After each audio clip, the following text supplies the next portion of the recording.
Okay, you are now live streaming. Yeah, we're now live. Super. Thank you. Good evening and welcome to this meeting of the Service Improvement and Efficiency Committee. I am Councillor Grant Newton and I will be chairing this meeting. Our chairman has sent her apologies as she is attending a family funeral, and I would like to express our condolences to Justine and her loved ones at this sad time.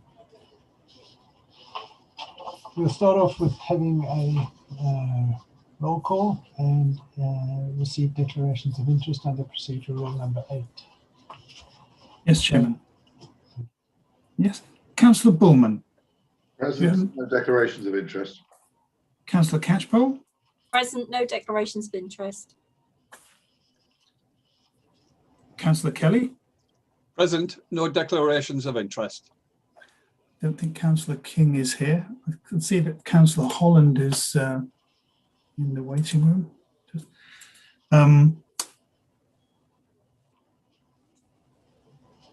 No, she's just arrived. She's connecting to audio.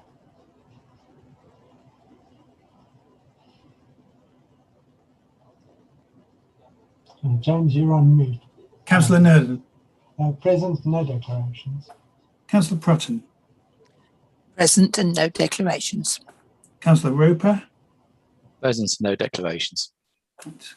And it's Councillor Holland. Present, no declarations. Thank you. And Councillor Emsel. Emsel. Councillor Emsel, do you have any declarations of interest? Present, nothing to declare. Thank you. Thank you for that, James. Right, so we move on to the next item, which is the apologies for absence. Sorry, Chairman. I see Councillor King is now here. Councillor King, my apologies. Do you have Technology. any? Do you have any declarations nothing for of this interest? meeting. No declarations for this meeting, no. Thank you. Right, so now we can have apologies. Yes, Chairman. We have apologies from Councillor Thomas and Councillor Mackie. Thank you very much. Right, the next item is to have a look at the minutes of the meeting held on the 17th of March 21. Can I take those as a true and accurate reflection of that meeting? Dan, thank you. Anybody else? You all happy? Okay. Super. So I shall at some time in the future get to sign a copy of those, James. Right. Just a declaration, Chairman. I wasn't present for that meeting. Okay. Thank you. Right. So then I'd like to add an agenda item, which is matters arising. If there's any matter that member would like to raise about that meeting that maybe we're looking for a great clarity on, Sue, over to you. Thank you, Chair. I'm not sure if this is the right place to raise it, but we resolved to endorse and recommend the Community Connector model to Cabinet at the last meeting, page 8. And I've been disappointed to hear that the South Norfolk District Council are no longer providing funding for the citizens' advice. And I'm wondering if there's a connection to this item, and if so, what Broadland's position is with regard to contributing to citizens' advice in future. Thank you. Chairman, can I respond to that? Certainly, thanks. I don't think it's appropriate and it's outside the scope of that report to discuss in this meeting, and I would ask you to raise that elsewhere.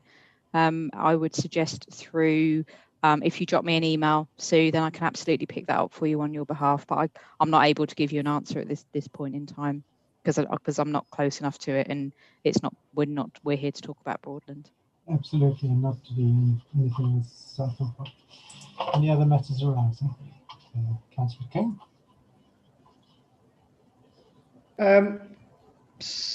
Members IT 23, the resolved item just before we go on to page 20, part 20, paragraph 24.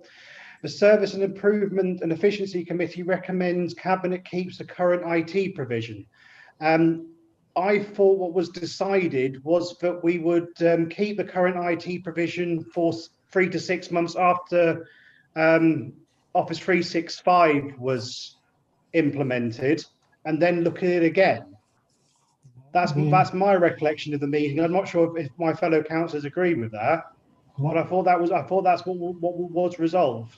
No, we resolved that we would keep the iPads, and we would look at it once the next election cycle has come around. So it will be in place in situ for the next basically 2 years.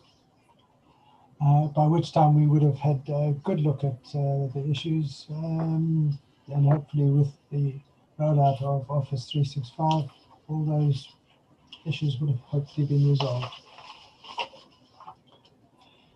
Any other messages rising? Nope. So we will now go on to the next agenda item, which is, I'll just get to that page, is the Spark Transformation Program update. And I believe it's over to Hannah. Thank you, Chairman. Myself and Emma will be doing our usual tag team double act on this one.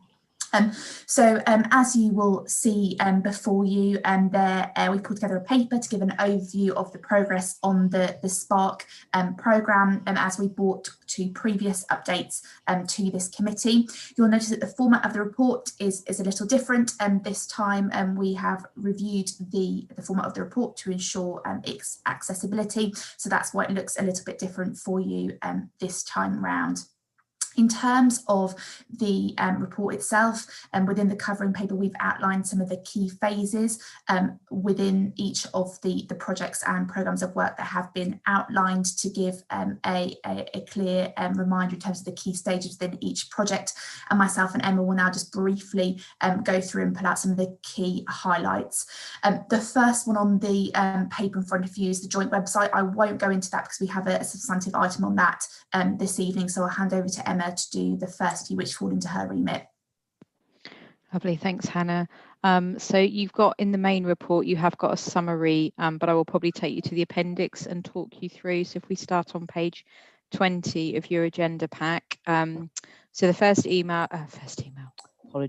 update is in relation to the joint email and how we are progressing with that. So that is underway and has been a live project for a while now. I think members have all received an email, I think it was prior to the weekend, in terms of next steps for yourselves in terms of moving over to Office 365. That will happen over April and May, and we will then start to migrate staff over onto the new Office 365 environment, and it brings with it the benefits that we've talked about previously. Just as a way of update, I toyed over whether this was an amber or a red status. I have put it to red because obviously we have slipped the timescales, so I think it's only right to show that those timescales have slipped, but we are still working towards those revised dates that are there in front of you, and we have got a key vacancy that we are struggling to recruit to, so we are looking at options for that. So we're actively taking action to try and mitigate those associated risks. But as I said, in terms of timelines, although the initial timelines we have slightly missed the revised timelines, we are now on track with. Chair, would you like me and Hannah to pause at the end of each update for questions, or did you want to take questions at the end? You're on mute, Chairman. Right, I'm on my big screen now for a change, not the little tiny little iPad. Yes, I think it would be better if if you take us through, and if people have got points that they want to raise, they can put it down in the chat, or we can. But I'd like to go to any questions after the presentation. Okay, brilliant. I'll move on to the next one then. So over the page onto page 21, domain migration is a very thin update for you. That's a lot of the technology behind both the joint website and the email, whereby we have to make sure that all of our domain names have been updated. So where we have those links, for example, where we have the email in our planning system, etc., we need to make sure all of those are done and moved over, and actually they're progressing and testing's working well on those. So that's progressing nicely. The One Network, this is the IT infrastructure development. Members will recall we agreed that procurement, I think it was January, maybe February time. We have now been able to award that contract and work will start on that. Again, that's slightly impacted by this vacancy, but as I've said, we are working on moving that one forward. Over the page, on page 22, we have the strategic approach to systems transformation. This sounds very IT in the way this is written, but what this is about is, if you will recall, this is about all the back office systems that we have. So your finance, your revenues, your benefits, your planning systems, and where we have got different systems, where it is possible to have different IT systems across the two sites, we have got two different systems, all of which need a review and need looking at. And this bit of work was around recommending to us as a one team, what's the best approach to take with this? How would you take that through? So that report has been finalised this week, and we will now start to take that through the decision-making process and share that with CMLT and the members. Bottom of page 22, Hannah, over to you. Thank you ever so much. Yeah, so on the bottom of that page, we've got business intelligence and governance. So this is our project looking at our business intelligence framework across the organisation and the council, and how we use data and intelligence to support continuous improvement. So as we updated at the last committee, we've done a discovery phase in terms of looking at what is currently in place across the council and looking outwards to best practice from elsewhere. We're currently developing a set of business intelligence principles, data standards, and also exploring a proof of concept with Power BI, looking at how that can work for service areas and having a more streamlined approach to how we manage our data across the business. Then the next programme captioned here on page 23 is around new ways of working programme. So focus over the past month or so has been around the reopening of our buildings to customers. So as the committee will be aware, the government announced earlier in the week that we are set to continue on the unlocking of lockdown roadmap with public buildings being able to open to customers from the 12th of April. I think what's really important to highlight here is that this is a soft reopening. This is for exceptional circumstances where customers require a face-to-face appointment, and we will continue to direct our customers to the range of alternative channels available to them, and only utilise that on an exceptional basis and where there is a real customer need to do so. And we'll continue to follow government guidance and regulations on this matter. The further update on this particular area has been around future office accommodation and consideration of high-level options regarding that, which was discussed at informal cabinet a short while ago. The other projects that we have captured here on page 24 is around customer satisfaction and experience. So this is looking at how we utilise customer insight and feedback, and look at our approach to working in the most effective way with customers. We've been putting together a draft customer strategy and draft customer charter, which we will be bringing through to this committee for consideration and review before taking forward to Cabinet. We've also been reviewing our complaints approach, which is number 9 project on page 25. And this has been looking at ensuring a consistent and robust approach to how we handle complaints, and also utilise those for the continuous improvement of services. So we've been looking at a review of process, policies and systems in order to ensure that we manage those in the most appropriate way, and a revised version of that will be coming through to CMLT for consideration and then to members in April. Emma, would you like to pick up the organisational development one?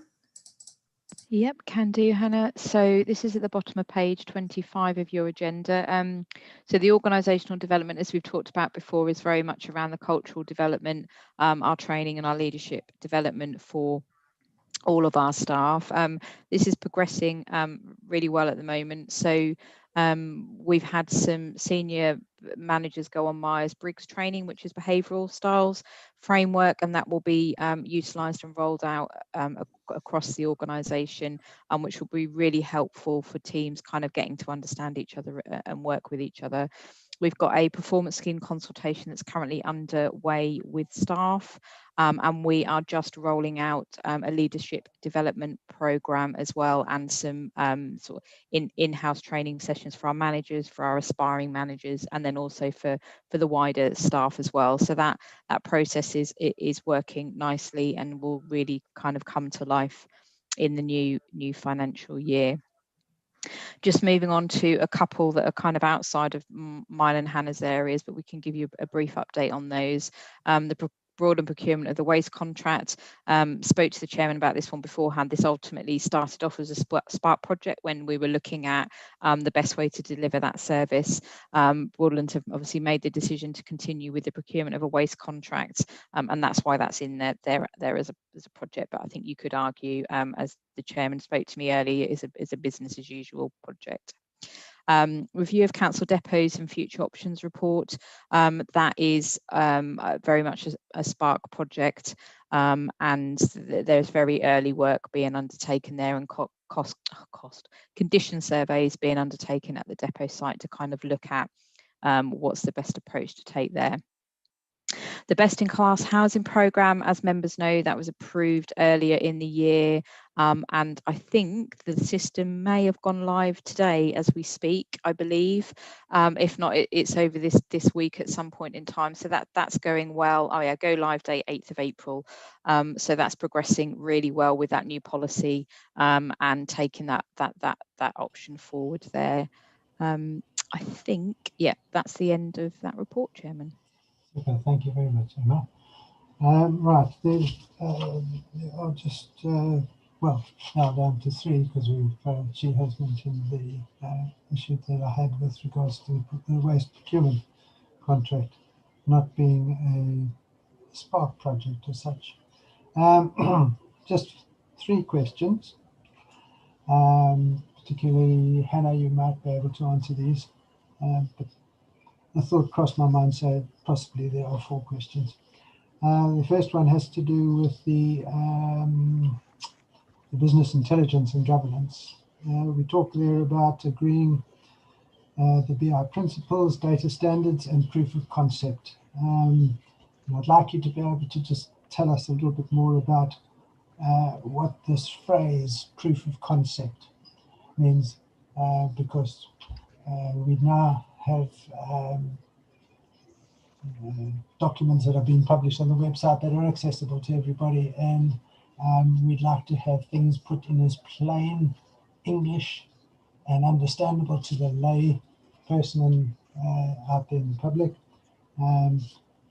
So what is proof of concept, and is it possible for you to put that in lay terms when you talk about it in your report, so that anybody reading it would be able to get that? Second question relates to the next one, the New Ways of Working program. And here you talk about the benefit to 3 stakeholders. That's the staff, members, and customers. And please, can you indicate the level of consultation that has been made or will be made with these stakeholders when determining what the benefits will be? When this process has been completed, please can we see a report on the benefits, and those benefits being itemized for each of the stakeholders, which confirms that this council puts its customers first, because our slogan is, of course, community at heart. And it may also be helpful to have feedback from the stakeholders of potential detrimental effects arising from the new ways of working. So we'd like to be able to see something more of like a balanced view when it comes to considering these new ways of working. And then it was just a thought that I had while we're talking there about new ways of working. Hannah, you are the one who's overseeing the Spark project as such, and I understand that you may be leaving us fairly soon. Is there some kind of business continuity in place for handover to whoever's going to take it once you move on? So that was a third question. And then the fourth question is to do with the complaints policies and procedures, which are different between the two councils. And so please, can you elaborate on the differences between the two councils' approach or processes? What is the nature of these complaints? Are they complaints about staff? Are they complaints about members? Are they complaints about service delivery? Just to give us a little bit more clarity on that, if I may. Thank you very much. Thank you, Chairman. I've scribbled ferociously there, so I hope I've captured all the points that you've raised. So the first question I think was about proof of concept and what that means. So that is a term that's used when looking at systems and doing trials in terms of seeing what the benefits could be for organisations. So rather than having to implement a whole system for the entire organisation or teams, doing a small trial or pilot with a team to see how it works, what the benefits are, what the risks and issues might be before consideration is given to roll that out more broadly. So that's what I mean when I talk about a proof of concept. The next question was about new ways of working and... Sorry, Hannah. Is there another phrase that you can use that's more plain when you put it in a report? We could potentially refer to it as a pilot, potentially, Chairman. We could refer to that if that would be more helpful. Yeah. Are you okay, Chairman, if I move on to the next Absolutely. point? Is that okay? So I think the next question was around new ways of working and assessing how we will look at the benefits for staff members and customers. So I'd say, but with any major change or consideration around major change, there will of course be consultation with the relevant parties affected, including staff members and customers, and ensure that data and insight is gathered from those different groups around the options and what the benefits and risks and issues may be for those different groups. So a period of consultation will feature as part of that project, which hopefully picks up your points there. In terms of your next question about the Spark programme, so obviously discussions are underway at the moment in terms of the arrangements to cover the role in the areas that I'm currently responsible for. Obviously, we've already got a broad team in place who are leading and supporting the Spark programme across the board, and they will continue to do so within the. And then once the final arrangements around what the cover will be for this role going forward, and we'll take that on longer term. But we've absolutely got a team in place that can cover this in the interim to ensure a smooth handover on those key projects that fall within my remit. The final question, I think, was around complaints and looking at what that covers and what arrangements are currently in place across the two councils. So it's a slightly different approach to complaints management across the two councils, and a way of tracking and managing those. What we've done is look at best practice in terms of other councils and other areas, in terms of most councils looking at a two-stage complaint process in terms of ensuring that customers' issues are dealt with in the most effective way. In terms of the nature of complaints, it is in its broadest sense, so around all service areas, issues that customers, businesses wish to raise around the service that they've received. In terms of, I think, Chairman, you asked about members' complaints. Obviously, that has a separate protocol and a separate arrangement around it. But we would ensure that if complaints came through this mechanism, that they were directed in the most appropriate way. So as I said to Chairman, we'll be bringing through a policy for review by members, which will outline the proposed approach around this.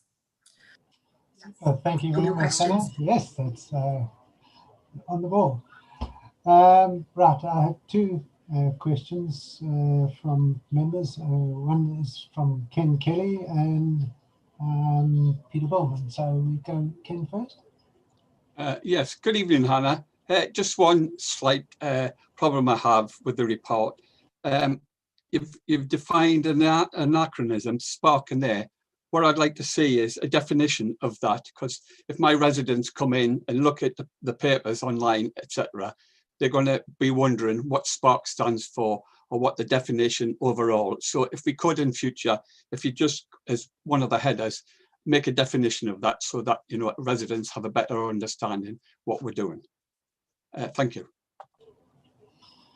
Thank you. And Hannah, you'll take that on board? Yeah, absolutely happy to take that away. I suppose just to for clarity for the committee, SPARK doesn't stand for anything. It's the name of the transformation programme that has been led on over the past few years, but we can absolutely make sure that that's clear within the covering report in future. Yeah, that'd be lovely. Thank you, Hannah. Right. Over to you, Peter. We're all hoping to be bright spots, are we?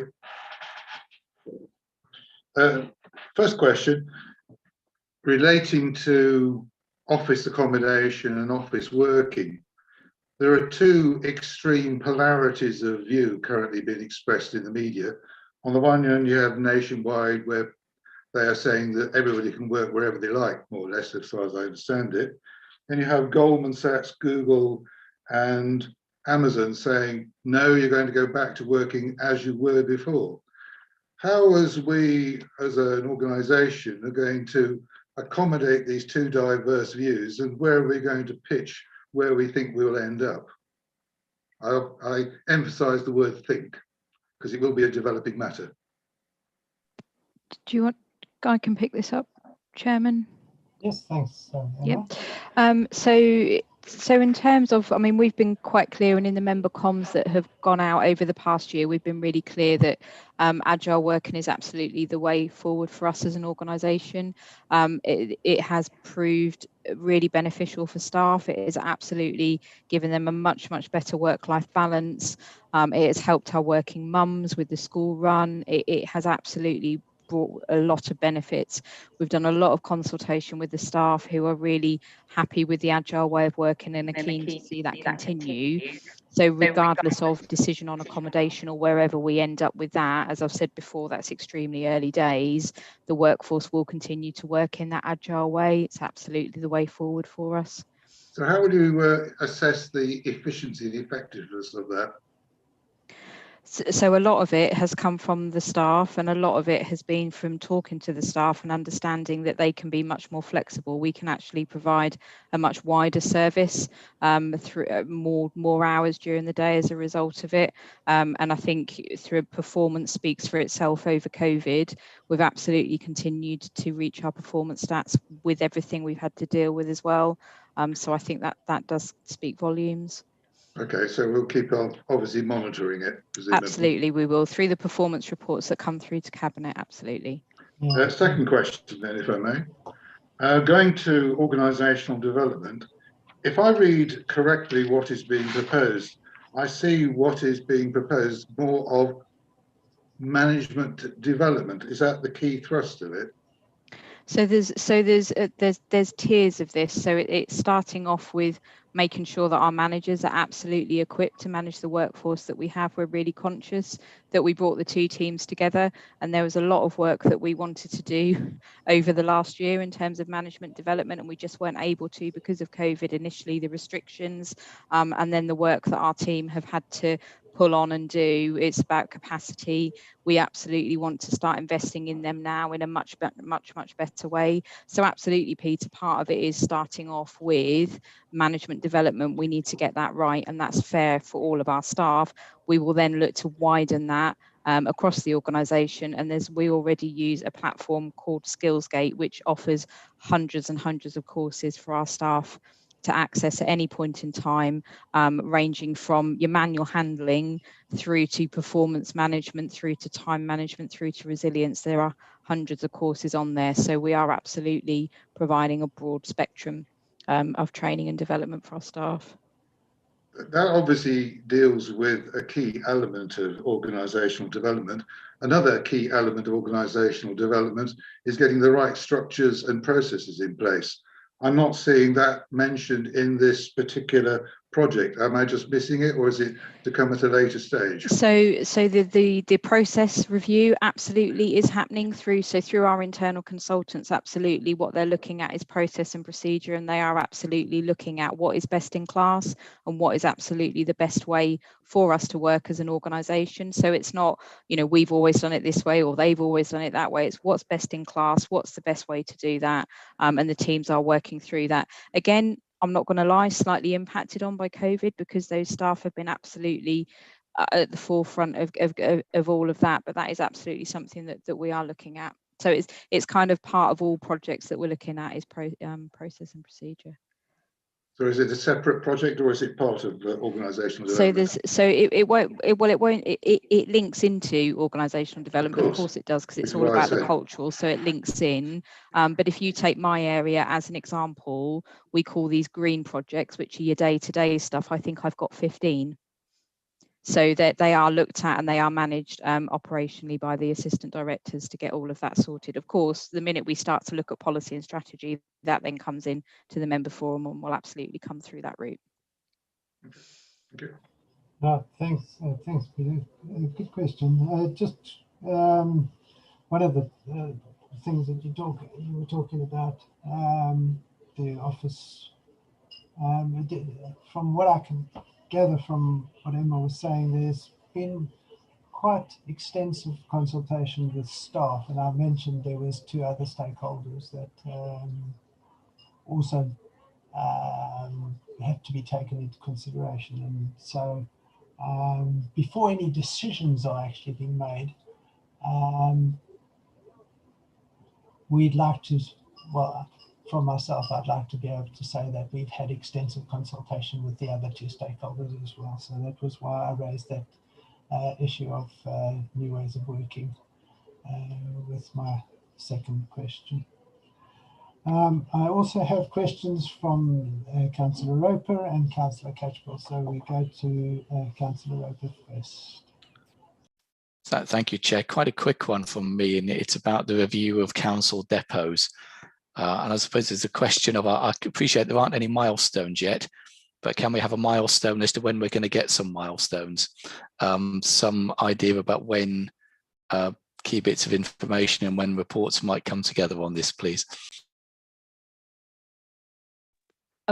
We can. I think you've hit the nail on the head. It's very early days, so it's going to be a bit difficult. But I can take that away and speak to the team about making sure we cover some milestones off in the next update that we provide you. Absolutely. But I just think at the moment it is such early days that it's difficult to do. But yeah, absolutely can take that back. It does say there that the condition survey for Frittenham Depot has been completed, so we are fairly advanced. Yeah, I think that's all that's happened. But let me take it away, because I think any of us would be talking about a project that we're not leading on, so it'd be a bit unfair to respond. So we'll take that away and make sure you get a more comprehensive update next time round. Super, thanks, Dan. Right, then over to Councillor Catchpole.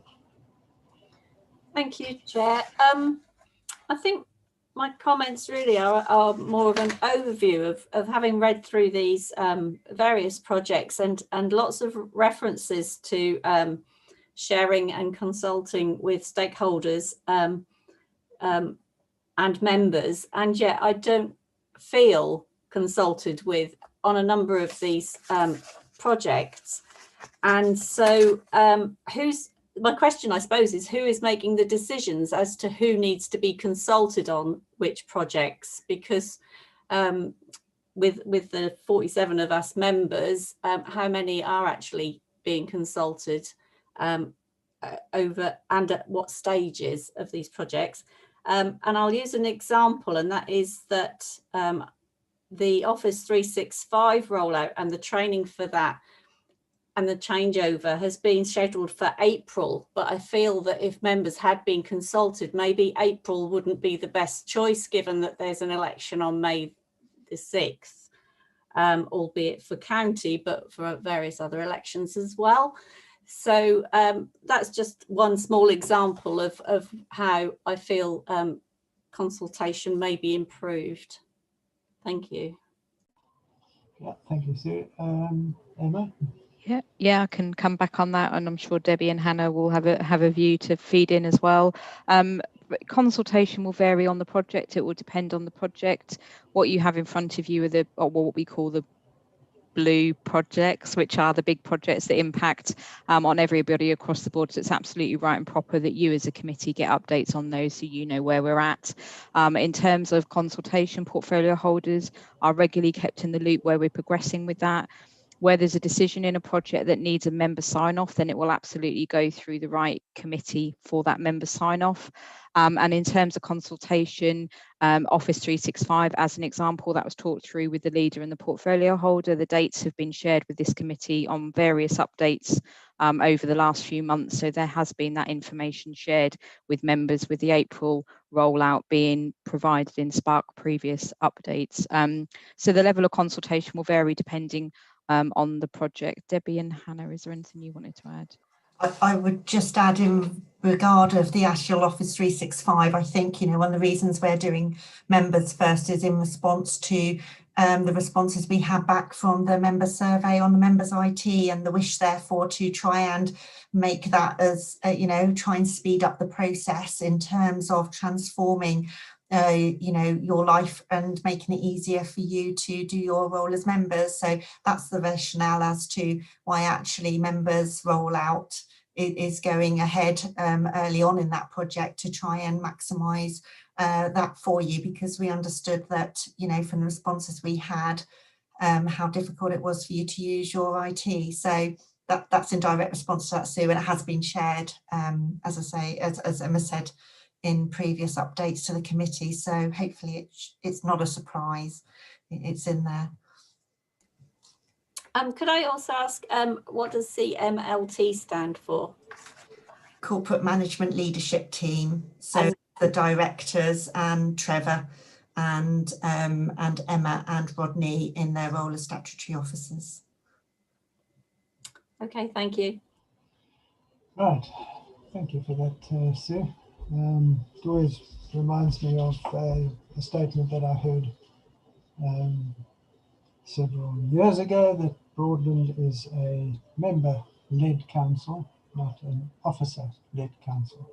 So members' input and involvement in decision-making is, of course, very high on members' minds. So hence question from Councillor Catchpole. If there are no further questions on that agenda item, we are requested to note the contents of, if I can just go back to the page, so it says we're to note contents of the report with regards to the progress made with the program. So in fact, this meeting is mostly all about just noting, and if we've got any comments to make, we can make those to the officer's consent. So we move on to the next agenda item, which is the joint website project update. And welcome to you, Andrew. I believe you will be presenting this item for us. Yes, this is an update report on the joint website. I believe that the last report was around October time, when it came to the SIAC committees, but you've been having updates as part of the Spark updates as we go along, been going on. So the current situation since October, we have trained 50 content editors across the service areas within councils on how to use the new content editing system. That training included how they should be writing in a consistent style and in plain English and avoiding jargon. and also about writing accessible content. Accessibility's become a big thing recently with the Cabinet Office, and there's backed by legislation that all websites and intranets and that must have accessible content. So a lot of the training that's been going on with content editors has been around accessibility, and there is also been training that's being undertaken. Well, today was one of the courses which will be put on the Skillsgate training system for all staff to have access to, about how to write accessible content. But we've trained 50 content editors who've been reviewing the content on the website currently and migrating content over to the new system. One of the objectives of the new website is to refresh the navigation and make the navigation to content a lot easier than it currently is for customers. But also the second design principle is that we maintain each council's independence by putting appropriate branding where content is relevant to only one of the two councils on the website. Where we are currently is that as of today, we start a 2-week review period looking at the progress the editors have made with putting content onto the system, and also the navigation structure through pages to various content items. And as of last Monday, the 29th of March, the supplier Jardu dropped into the content management system the branded templates. So we're now able to review both the content that the editors have been working on in the actual style and brand of the designs that we've seen from past reports. So in this next 2-week window, we will be reviewing 3 aspects. One is the templates provided by the supplier. So the supplier's responsibility is about developing templates in the brand, but also the actual content editing system that the editors are using, and maintaining the systems and servers that the content editing system and the website sits on. So over the next 2 weeks, we're reviewing 3 aspects of the website. That is the content that's being produced by editors, the templates, and also the functionality of the website that IT are developing.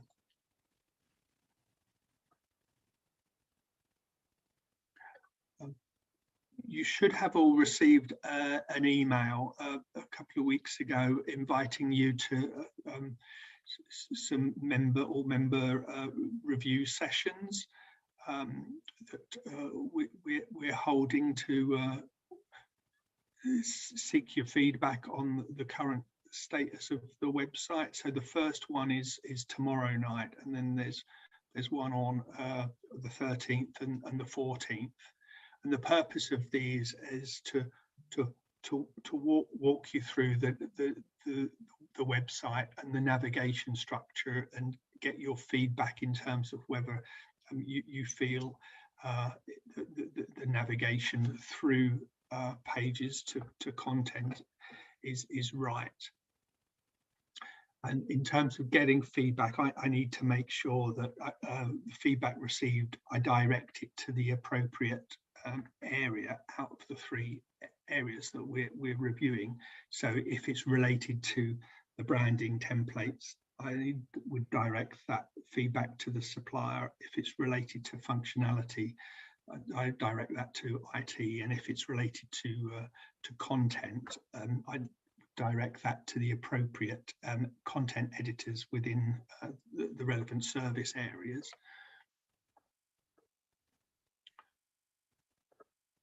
After the 2 weeks of review, we then have a period of tidying up and finalising the content, which would take to the end of April. Content will still be being published on the new website, which is not visible to customers until we go live. But we need to, before we go live, do appropriate comms to let people know we're going live with a new website and replacing our 2 existing websites. So we need a sufficient period to give customers notice of the new website going live, but also there's a resource overhead, because in that period of time, within the service areas, content editors are going to need to be maintaining the content that's on the new website, as well as the content that is on the live and on the existing websites to customers. So whereas we want to give customers sufficient notice, we have to bear in mind also that there's a resource constraint and commitment on having to maintain content on free sites till we go live with the new website.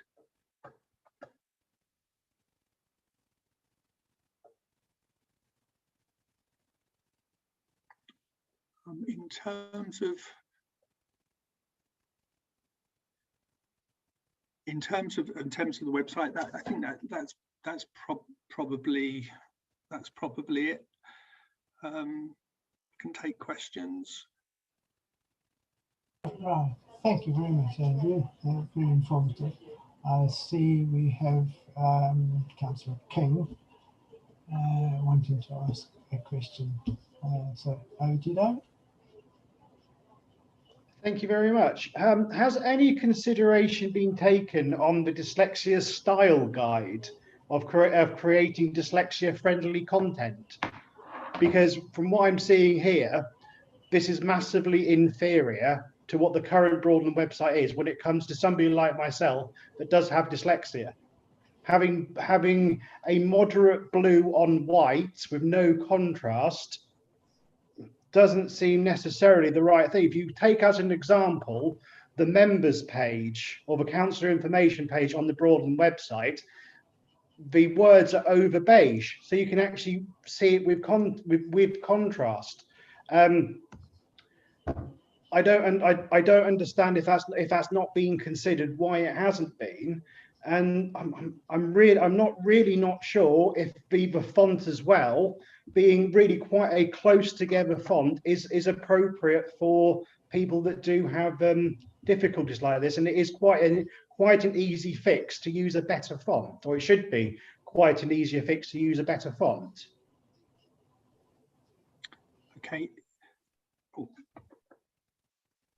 Yes, the testing that's being done is to be compliant with what's called the AA accessibility standard, which includes having a sufficient ratio of contrast of text that sits side by side, but also text on particular backgrounds, and that has been tested on the templates to comply with the AA standard in terms of the contrast, and that standard is part of the Cabinet Office and the legislation which specifically says websites, intranets need to be compliant with the AA standard. Hannah, you wanted to come in as well? I think Andrew's covered it. I was just going to say, in terms, obviously, we've been working with a website provider who's been advising and supporting us in terms of the design and ensuring we're in line with the accessibility requirements that we have on us. As Andrew says, the reason that we're doing this testing at the moment, and why members are absolutely encouraged to be a part of the testing over the coming few days and weeks, is to feedback any comments and queries and concerns around the website layout, but just to reassure members that we absolutely have been following the guidance as set out by the central government and following accessibility criteria as appropriate. Okay, thanks, Anna. Right, anybody else got any questions or comments that they wish to make? Looking through, don't see anybody. Right. So we are, as members, just asked to note the contents of the report. So there being nothing further, I wish you all a pleasant evening.